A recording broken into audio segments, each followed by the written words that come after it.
eu sou Luiz Visotto, né, eu sou natural de Franca, interior de São Paulo, tenho 31 anos, me mudei para São Paulo aos 17 anos para estudar artes cênicas na USP, estudei lá, estudei também na Escola de Arte Dramática, estudei canto na EMESP, Tom Jobim, e bom, e aí, desde a EAD, venho trabalhando profissionalmente como ator, também paralelamente, junto, na verdade, né, tenho desenvolvido meu trabalho como preparador vocal, né, já unindo essas experiências tanto da EAD, que é uma escola muito forte da preparação vocal, quanto da música, né, enfim, trabalho com isso, dei aula lá na escola de atores do Wolf Maia, lá na Frei Caneca, agora, meus trabalhos mais recentes são O Mágico de Ó, né, a peça, o filme também, que deve ser lançado esse ano, a série Alto Posto, do Comedy Central. Bom, acho que é isso. Acho que eu vou lembrando mais no meio do caminho. Tá ótimo. Bom, já de você falar, dá pra gente perceber que você é muito versátil profissionalmente. Você canta, você dirige, você atua. Essa tua versatilidade vem propriamente de você ou de uma demanda que você viu que o mercado exigia de você? Não, acho que isso é meu mesmo, sempre foi. Eu comecei cantando, né? Eu descobri o teatro depois. Eu canto desde os 8 anos de idade profissionalmente e descobri o teatro aos 12. Então, sempre foi tudo muito junto, assim. Inclusive, eu demorei um tempo para entender que eu podia unir as duas coisas, sabe? Eu podia cantar fazendo teatro e fazendo preparação vocal também. A preparação vocal, na verdade, acaba sendo meio que uma ideia dessa, né, pelo que você falou, de uma necessidade do mercado, mas na verdade é uma necessidade assim das produções das quais eu fazia parte, né? A gente sempre trabalhou com música ao vivo, na minha turma da EAD também era muito musical, então foi ali que começaram as minhas primeiras experimentações nesse sentido, né? Depois que eu fui aprofundando, estudando isso mais verticalmente mesmo, né? Você acredita e de alguma forma tem medo dessa exigência do mercado de parecer que o ator sempre tem que aparentar estar jovem? Você acha que tem essa questão que o mercado exige dos atores? Essa é uma pergunta ótima. Eu acho que sim, mas acho que as mulheres sofrem mais com isso. Assim, acho que o mercado é bem mais cruel com as mulheres nesse sentido, né? Homens costumam envelhecer tendo bons papéis ainda, né? Mulheres nem tanto. Eu nunca me deparei com essa questão assim tão na lata, sabe? De precisar ser jovem. Eu acho que existem papéis para várias fases da vida, né? Acho que isso varia bastante. Mas acho que sim, que o mercado é cruel nesse sentido, mas principalmente com as mulheres. Você falou que você canta desde muito jovem e você também é preparador vocal. Você tem esse encontro consigo mesmo mais novo toda vez que está ali auxiliando alguém? O seu feedback é mais acolhedor por conta disso? Boa pergunta, tem que perguntar para as pessoas que eu preparo, né? Brincadeira. Mas eu acho que tem um reencontro, sim. Tem um cuidado, né? Eu acho que isso é o principal, na verdade. Eu acho que o principal de tudo é que eu sou um apaixonado pelo ator, sabe? Eu acho o ator uma peça interessantíssima, assim, de se descobrir, de se investigar, né? Acho que muitas vezes a gente não tem nem ideia de quão longe a gente pode ir com algo, né? Então, no caso da preparação vocal, é mais uma ferramentazinha de descoberta dentro de uma criação infinita de possibilidades, né? Eu brinco que a gente tem uma tradição que você vai criar um personagem, o corpo dele vai ser assim, não sei o quê, você vai criar...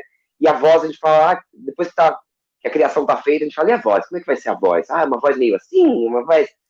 Você começa a querer pirar numa coisa, sendo que eu acho que isso é tudo muito conjunto, isso acho que é uma falta nossa de ferramentas mesmo, vocais, de trabalho de base vocal, né? Até pouquíssimo tempo atrás no Brasil, pouquíssimo tempo, eu digo 25, 30 anos, né, minha idade, mas em termos de pesquisa é muito recente, né? De a ideia era sempre você falar, a sua voz precisa chegar na última fileira, né? A senhorinha que está lá na última fileira precisa te escutar perfeitamente, né? Era quase uma coisa de palestrante, né? De como se o trabalho vocal fosse só de volume, né? De projeção. Hoje em dia a gente tem caminhos muito claros assim que podem ser desenvolvidos de voz para a criação das personagens, né? A voz como primeira aproximação de um personagem e até mais como um aprofundamento mesmo. Então, assim, partir de caminhos que são técnicos, né? Mas que são também criativos, né? Não só técnicos. Acho que esse é um erro que a gente fazia tempos atrás de dividir isso, né? Como se você pudesse fazer uma criação e depois você só adicionar elementos técnicos. Hoje eu acho que a técnica ela faz parte da criação também e justamente por isso torna mais ricas as criações, né? E por você ser ator e também ser professor, até que ponto o talento é fundamental, mas também estar na hora certa, no lugar certo, com a pessoa certa, também acaba te direcionando para a direção correta? Eu acho que o talento ele é uma facilidade, né? Ele é uma aptidão, uma vocação, né?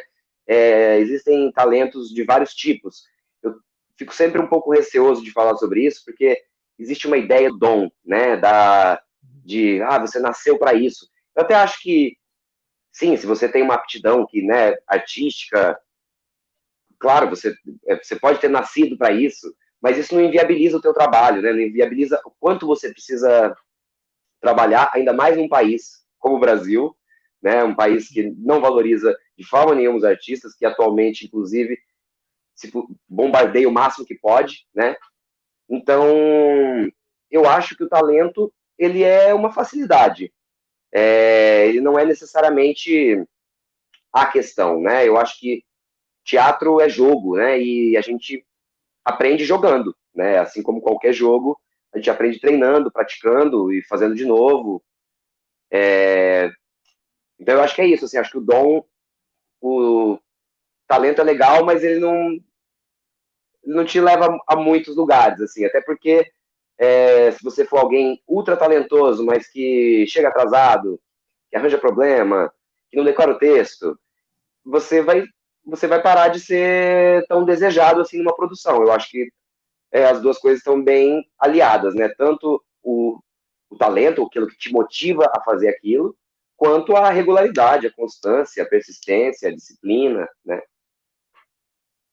Por você também dirigir, quando você está num espetáculo, você tem o cuidado para não acabar se autodirigindo? Totalmente. Na verdade, para mim, são setores absolutamente separados. Quando eu estou como ator, eu sou absolutamente submisso à direção, né? Claro que a direção também ela não é impositiva, né? A gente traz muitas coisas no trabalho de casa, né? No trabalho de estudo da personagem, muitas propostas. Isso a gente está fazendo o tempo todo. A gente traz, mas a palavra final é do diretor, né? Ele é quem é essa visão de fora e que vai entender o que contribui melhor para o espetáculo ou não, né? Então eu acho que é super importante isso da gente ter consciência de cada papel, né? Porque existe uma hierarquia, né? Dentro dessa forma de produzir, né? Então eu não tenho essa questão assim de ter cuidado para não me autodirigir, porque para mim são compartimentos separados mesmo. Quando eu estou como ator, eu estou como ator. E você tem um currículo extenso aí, tem muitas conquistas. Hoje em dia, você se considera um ator reconhecido ou você ainda busca por esse reconhecimento? Eu acho bem complexa essa pergunta, assim, não me considero um ator reconhecido, acho que atores talvez o reconhecimento que eu busco seja estar sempre trabalhando, né, engatar um trabalho no outro, isso nem sempre acontece, muitas vezes já fiz trabalhos ótimos, excelentes, turnês, né, Brasil todo, festivais, muita coisa legal, que muita gente da minha idade não teve a oportunidade de viver ainda, então me considero sim privilegiado em muitos dos trabalhos que eu fiz, mas ainda é uma loucura viver de arte no Brasil, entendeu? Então eu acho complicada essa pergunta, assim, acho que estar confortável na profissão é algo que ainda não é da minha realidade. Mas sim, reconheço as conquistas que eu tive, e são lindas, tem muita coisa bonita que eu fiz, mas quero fazer muito mais ainda, e quero poder justamente ser lembrado, né, de, lembrado tanto pelo público, mas principalmente pelos diretores, pelas pessoas que vão gerar novos trabalhos. Aquele cara fez aquela peça e foi super legal, fez aquela série, né, e poder diversificar também, porque às vezes a gente acaba, principalmente no audiovisual, eu sinto que a gente acaba fazendo mesmo as mesmas coisas, sabe? Sempre te chamam para fazer aquilo que já te viram fazendo uma vez, tem pouco espaço para experimentar algo novo, sabe? Mas nesse sentido, quero diversificar muito ainda a minha, minha gama de atuação, assim.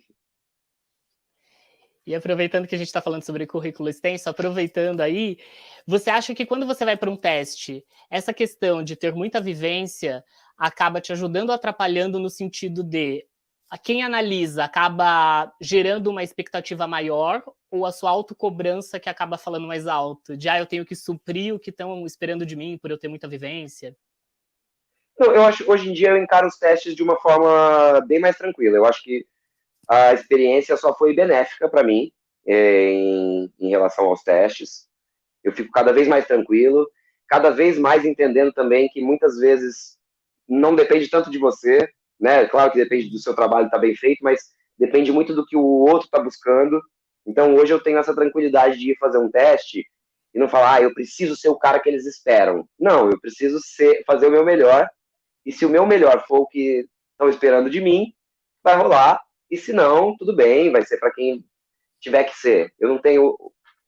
Na verdade, eu me cobro cada vez menos. Isso é uma coisa que a experiência me deu. Eu me cobro cada vez menos em relação a teste, porque você está muito subordinado ao olhar do outro, né? E grandes trabalhos que eu fiz na minha carreira não foram através de teste. Então, eu entendo que isso é algo que a gente vai construindo também, né? O próprio Mágico de Ó, né? Eu trabalhei com a Luísa Porto, que faz a Doroteia, em 2012, né? E foi uma relação que a partir dali já se criou e lembrou de mim para o espetáculo. Então eu acredito mais nesse tipo de relação, né?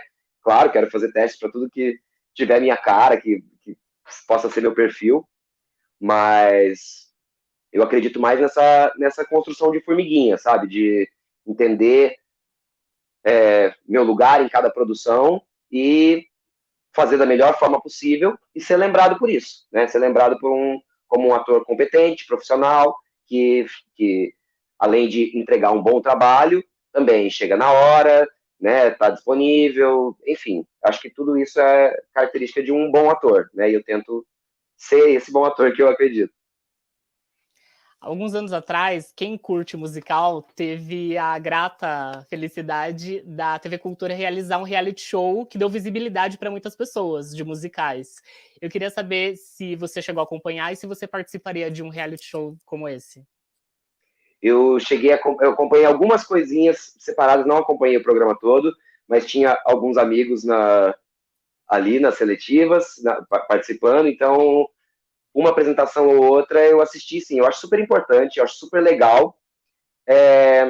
Atualmente eu não sei se eu participaria, não. Assim, acho super legal de assistir, mas é o que eu te falei, assim, acho que eu tenho me distanciado um pouco desse ambiente das audições, dos testes, sabe? Eu acho, às vezes, um pouco opressor, assim, que nem não dá nem a possibilidade de você mostrar o que de fato é o trabalho que você faz, né? Não que eu não esteja fazendo audições, continuo fazendo audições, continuo fazendo testes, continuo fazendo tudo isso que o mercado exige, mas não essa relação de me colocar à prova para ser julgado, atualmente não é algo que me interessa. Pode ser que eu mude de ideia. Não sou avesso a nada, assim, né? Mas, como a pergunta é agora eu não participaria. Como público, às vezes eu tenho a impressão que os elencos dos espetáculos, principalmente musicais, acabam se repetindo. Parece que os atores se repetem, é o mesmo elenco sempre. Eu queria saber se você como ator, né, como elenco, também tem essa impressão e por que você acha que isso pode acontecer em muitos casos, de ficar se repetindo elenco? Olha, Felipe, eu sou novo nesse mundo dos musicais, né? O Mágico de Oz é meu primeiro musical. Eu não sou, eu sou do que a gente diz que é o teatro tradicional, né? É, então eu não sou muito desse universo, assim. Eu não sei te responder essa pergunta, mas eu acho que ela tem a mesma lógica daquilo que eu disse das panelinhas, sabe? De você convidar alguém para algo que você já sabe que a pessoa vai fazer, então ela não vai te dar trabalho. Eu acho que nesse sentido, não só nos musicais, mas no mercado como um todo, falta de fato mais escuta, assim, falta de fato querer encontrar novas pessoas, novos talentos, pessoas que estão trabalhando e que estão, né, com qualidades excelentes, assim, a gente tem atores, né, maravilhosos no Brasil, então eu acho que falta oportunidade mesmo, falta diversificar, falta querer de fato conhecer mais do que está sendo produzido aqui, falta mais o, o audiovisual, o pessoal do cinema ir mais ao teatro, ver quem está fazendo teatro, sabe? Falta mais o povo do musical e ver teatro tradicional, o povo tradicional e ver teatro musical, sabe? Eu acho que falta mais esse intercâmbio. Eu acho que se a gente conseguisse criar relações mais sólidas desse jeito, eu acho que naturalmente a gente começaria a diversificar mais o mercado, né? Quando você sai de um espetáculo musical, né, você da produção, e sai para ver, e vê que tem atores excelentes fazendo outros tipos de teatro e cantando também, porque tem, para além do teatro musical como a gente conhece, né, esse molde, existe um teatro musical outro, né, dentro de São Paulo, assim, grupos que trabalham com teatro musical, com música ao vivo, cantando, com a música fazendo parte da história, sem ser necessariamente esse molde que a gente conhece, né? Então, eu acho que falta mesmo um interesse do mercado de querer expandir isso, sabe? De querer ter, ter mais gente, querer diversificar mesmo, conhecer pessoas novas, entende? Uhum. Eu E acho que é mesmo um pouco sendo, disso. perdão, Imagina. mesmo sendo recente para você essa questão de musical, você já conseguiu comparar o público? É o mesmo público que frequenta musicais? Você acha que é um público mais exigente? Tem diferença de público ou não? Eu acho que é um público bem diferente e eu me surpreendo com o público de musical pela fidelidade, assim, é um público muito fiel. É um público que assiste, eu vou falar 4, 5 vezes, mas assim, tem gente que viu o Mágico de Oz 10 vezes, 15 vezes, sabe? Então, é gente que gosta e aí quer estar perto, faz questão de falar com o ator, sabe? De falar com a gente. Eu sinto esse carinho assim muito mais forte no teatro musical do que no teatro tradicional, né? Acho até complicado falar teatro tradicional porque é tão amplo, né? Teatro que não é musical, não é só teatro tradicional do teatrão, né? Tem muita experimentação, tem muita coisa. Estou reduzindo ao falar teatro tradicional, mas é só para você entender, né? Eu acho que isso é legal, assim, do público do teatro musical, que quer. Eles vão na primeira vez, gostam, e aí depois querem aprender as músicas e vão e cantam junto, e aí levam mais gente. Então isso é muito legal. A gente tem pessoas muito cativas que estão lá sempre, que falam com a gente nas redes, que eu conheço pelo nome, assim, da família toda, sabe? Eu acho isso muito, muito interessante, muito diferente. E desses vários estilos de teatro, tem algum que você ainda não tenha feito que você gostaria de se propor a fazer? Teatro imersivo, algum outro tipo? Hum, cara, eu acho que eu tô longe de ter feito tudo, assim, eu quero fazer de tudo. Mas eu não tenho uma linha de teatro que eu siga, assim, né? Já fiz espetáculo que não tinha texto, né? É, Já fiz espetáculo que é Shakespeare, um texto do início ao fim, né?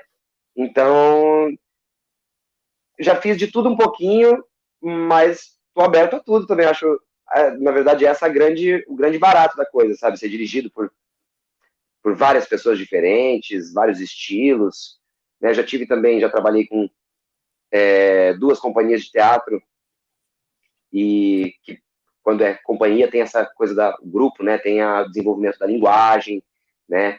É como esse projeto que a gente está fazendo agora conversa com o projeto que a gente fez e com o projeto que a gente pretende fazer. Eu acho isso também muito interessante, que é um pensamento artístico, né? Um projeto artístico, mais do que um espetáculo por si só, né? Eu quero respondendo essa pergunta, eu quero fazer de tudo que aparecer, assim. Eu adoro fazer teatro de todos os tipos. Quero fazer cada vez mais. Maravilhoso.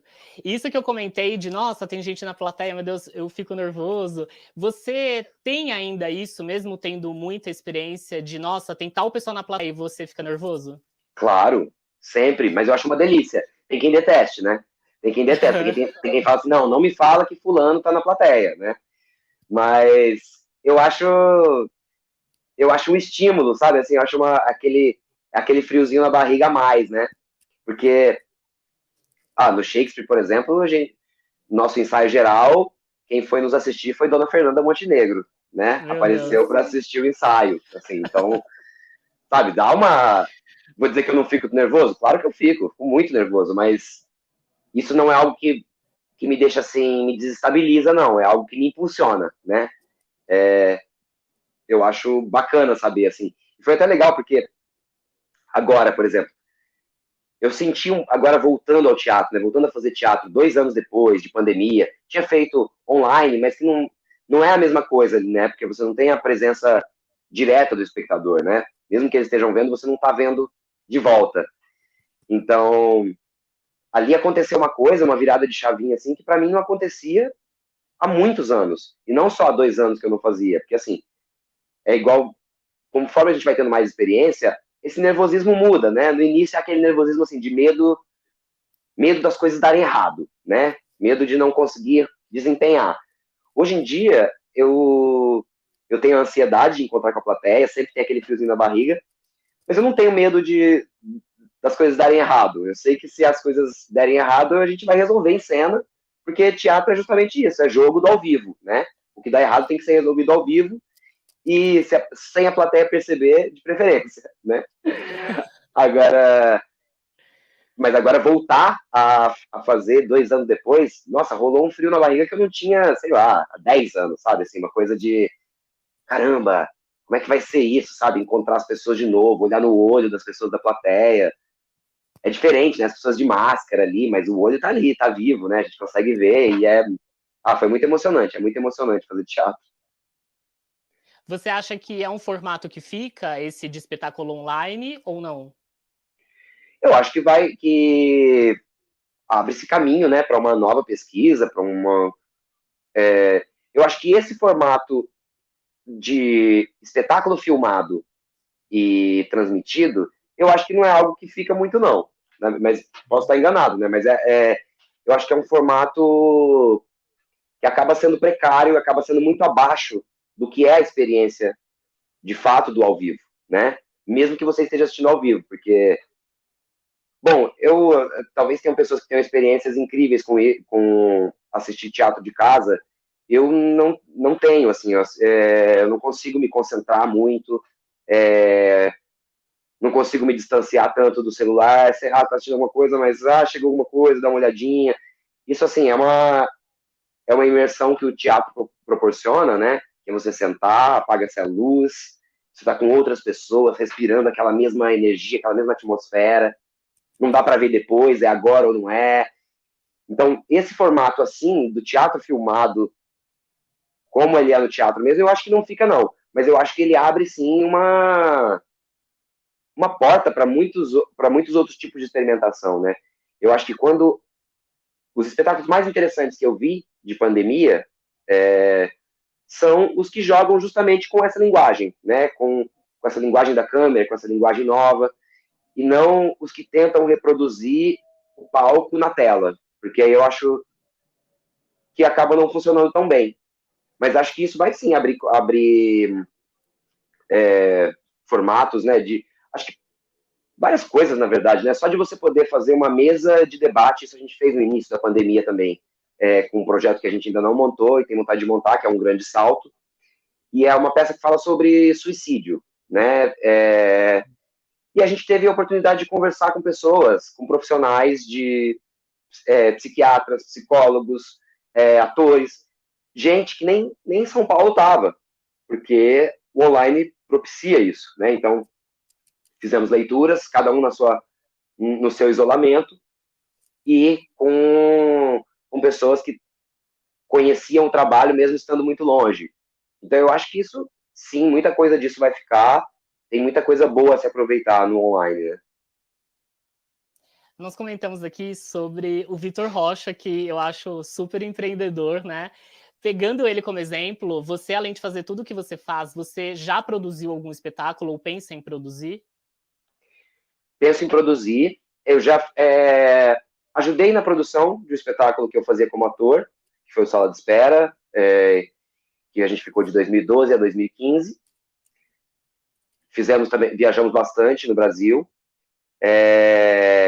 Fizemos um festival internacional também. Agora, tenho sim vontade de produzir vários projetos. Muita coisa para acontecer, assim, ainda, né? Mas tenho sim, tem alguns projetos na manga aí, que eu ainda não posso contar, mas em breve já teremos algo.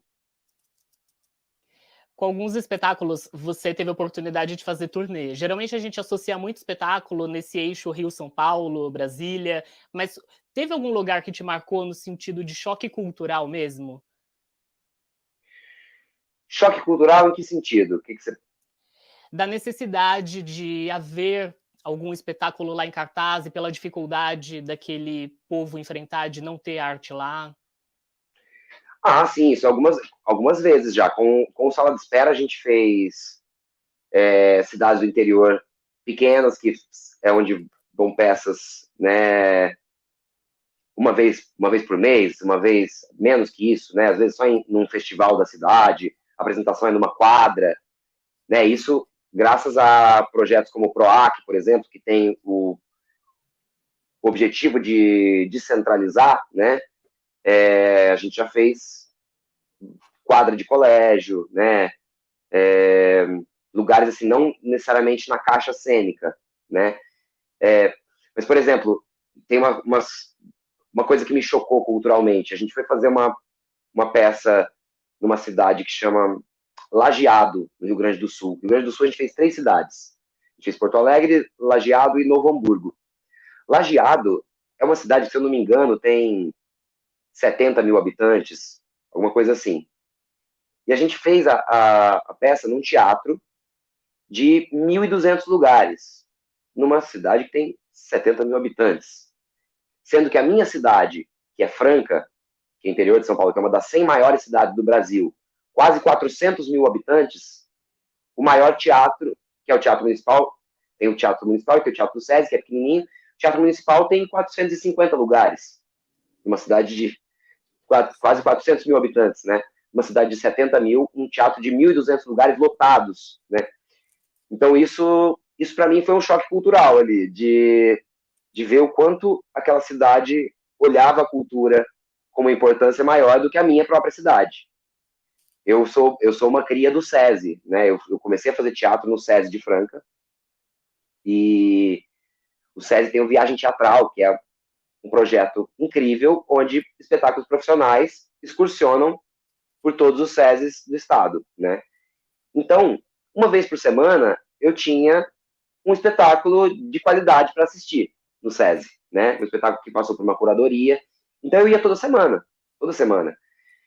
Já no Teatro Municipal não tem essa política. Então, no Teatro Municipal acabam indo aqueles espetáculos mais, é o livro que vai cair no vestibular, é o espetáculo do Dom Casmurro, mas já é aquela coisa que não tem, que o foco não é a produção teatral, é a literatura, né? É a prova do vestibular. Então, nesse sentido, é um trabalho mais limitado, né? Então, assim, no SESI a gente tinha uma peça por semana. Isso é muito legal, né? Você chega em São Paulo, o olho do interiorano brilha, assim, né? Porque você chega aqui, você tem peça de segunda a segunda, né? Você escolhe qual peça você vai ver naquele dia. Então, é bem diferente, assim. Eu acho que as realidades de principalmente de teatro, porque a gente está num eixo que é muito Rio-São Paulo mesmo, né? E teatro em si, eu arrisco dizer que muito mais São Paulo do que Rio ainda. O Rio está muito ligado às comédias, né? O teatro em São Paulo tem uma tradição mais forte já do teatro de grupo, do teatro de pesquisa, né? Gente que já está desenvolvendo linguagem. Mas, assim, saindo de São Paulo e Rio, e Belo Horizonte, que também tem uma cena muito interessante, eu sinto que tem essa necessidade em vários outros lugares do Brasil, né? Por exemplo, o Festival de Curitiba é maravilhoso, é incrível, assim, né? Quando a gente fez o Shakespeare lá, no Teatro Positivo, são 2.500 lugares, as duas sessões Nossa. lotadas. Então, assim, você faz duas sessões para 5.000 pessoas. É uma coisa de louco, assim, uma estrutura incrível, mas que eu acho que acaba limitada a períodos do ano, né? Ao festival, tal, porque essa cena não é mais falta espaço mesmo, né? São Paulo acaba concentrando isso, né? Eu acho que é um déficit brasileiro isso que esse eixo seja tão único, assim, né? Só tem essas possibilidades, né? Bom, o meio artístico, como qualquer outra profissão, tem a questão da vaidade. Tem alguma forma que você trabalha em você mesmo para não ficar deslumbrado de repente com o próprio meio? Eu acho que a vida real do artista, ela já é ela já é anti-deslumbramento, sabe? Porque essa ideia de que a gente tem de atores que ganham rios de dinheiro e glamour e festas e ilha de caras, isso é uma porcentagem muito minúscula, né? Igual o jogador de futebol, né? Para cada Neymar tem 3.000 caras jogando ali por menos de um salário mínimo, né? Então eu acho que eu sou eu sou de uma tradição teatral e de uma escola de teatro que não me permite muito esse deslumbramento, para ser bem sincero. Eu acho que ele até é um pouco prejudicial, assim, porque é uma lógica um pouco que não é a nossa, né? Até a própria lógica dos musicais enlatados, né? Enlatados eu digo assim, esses que vêm prontos, né? Dos Estados Unidos para cá, é uma outra lógica, assim, né? Já é uma lógica de produção que já não é tão a usual, né? Da que se acontece. Então, acho que isso acaba causando, sim, um certo deslumbramento, mas nunca passei por nenhuma experiência desse tipo, assim, né? Os espetáculos que eu fiz grandes, né? O caso do Shakespeare, que foi uma grande produção, né? Eram 14 atores, 7 atores de São Paulo, 7 atores do Rio. Eu acho que o deslumbramento está em ter o privilégio de viver uma situação como aquela, né? Com atores que já estão no mercado há muito tempo, né? Como Julia Gunn, Thiago Lacerda, Marcos Suchara, Marco Antônio Pâmio, né? Luísa Thierry. Então, assim, Ana Kutcher, muita gente que já está no... Né, Silvio Zilber, 80 anos de teatro. Tipo isso. Quase... Então, é uma escola. O meu deslumbramento tá nessa conquista, assim, mais do que qualquer coisa, mais do que o glamour, porque eu acho que a vida real ela é bem objetiva, assim, sabe? As contas para pagar, o aluguel, a luz, a internet. Eu acho que é um pouco isso, assim, eu não tenho muito deslumbramento com a profissão, não. por você ter muito conhecimento técnico, ter muita experiência, você consegue se desligar desse lado profissional seu quando você vai assistir algum espetáculo? Ah, consigo, e tenho tentado cada vez mais, porque tem uma época que a gente acaba sendo muito chato, né? Você vai assistir negócio, fica olhando a luz, olhando. Mas hoje em dia eu entendo que acho que se eu fico reparando demais em algumas coisas, é porque aquela história não conseguiu me absorver ali junto, né? Eu não consegui entrar de verdade com aquilo. E também eu acho que é um trabalho mental de ser plateia, sabe? De ser público. Porque essa ideia de que, eu faria desse jeito. Tanto, se eu fosse esse ator, eu faria dessa forma. Ah, se eu fosse o diretor, eu faria. Não, eu não sou o diretor, eu não sou o ator, entendeu? Então, não tem por que eu pensar como eu faria.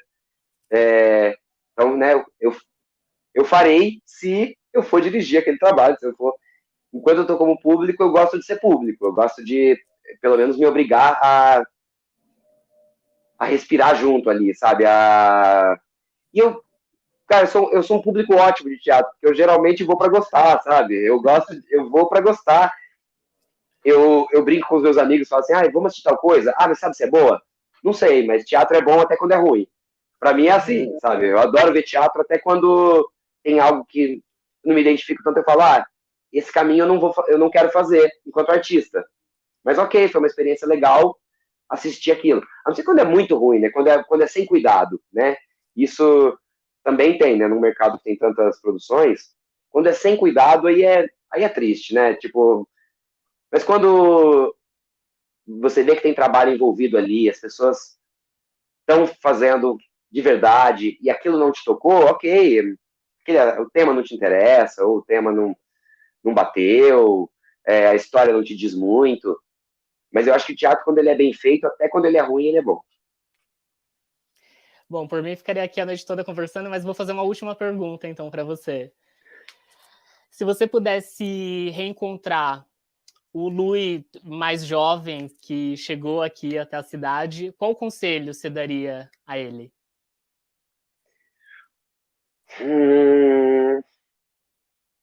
Acredita em você, acredita nisso aí, que você está pensando que é legal, e não espere ser descoberto. Eu acho que isso é uma coisa que eu descobri um pouco tarde, mas ainda há tempo, sabe? De, de não esperar. Às vezes você tem. Justamente eu acho que por essa ideia que a gente falou antes, do talento, do dom, todo mundo olha para você e fala assim: nossa, você nasceu para isso, nossa, você vai brilhar. Deus te fez desse jeito porque você é único, sabe? Umas coisas assim. E aí, às vezes, você acha que, beleza, eu tô predestinado a dar certo, né, nessa profissão, então é isso, vai dar certo. E aí você vai, mesmo que você esteja fazendo as coisas, você acha que vai vir alguém e vai falar, olha, eu vi seu trabalho não sei onde, né, e pá, vai mudar a sua vida, e você, a partir dali, não vai mais fazer trabalhos pequenos, né, vai ser... Não é bem assim, não é bem assim. Isso até acontece, já me aconteceu muitas vezes de ser chamado para um trabalho por conta de outro trabalho que eu fiz. É claro, isso eu acho que é um grande cartão de visita, né?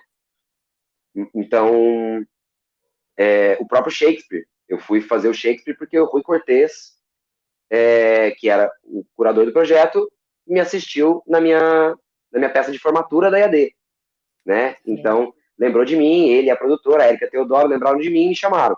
Então, isso aconteceu já algumas vezes. Eu acho que é o que eu te falei aquela outra hora também, que é a consistência de um bom trabalho. Acho que um bom trabalho vai ser sempre lembrado como um bom trabalho e um bom profissional para se trabalhar. Mas eu acho que o conselho é justamente esse, mete a cara, se você está afim de fazer algo, bota na planilha, faz os cálculos e faça, entendeu? Vê quanto custa e faça. Porque não dá para ficar esperando, assim, tanto não dá para ficar esperando como a gente não quer ficar esperando, a gente quer produzir, a gente quer, né, o artista já é tão mal pago, se a gente fizesse isso por dinheiro, né, só por reconhecimento, a gente pararia de fazer isso, já nem começaria, né? Então eu acho que é se manter alinhado às suas ideias, aquilo que você acredita, e botar para acontecer e fazer acontecer. Não esperar a ideia estar perfeita, sabe? Acho que a gente tem muito isso de esperar o momento, a situação perfeita para fazer algo. Eu acho que a gente tem que fazer agora com o que a gente tem.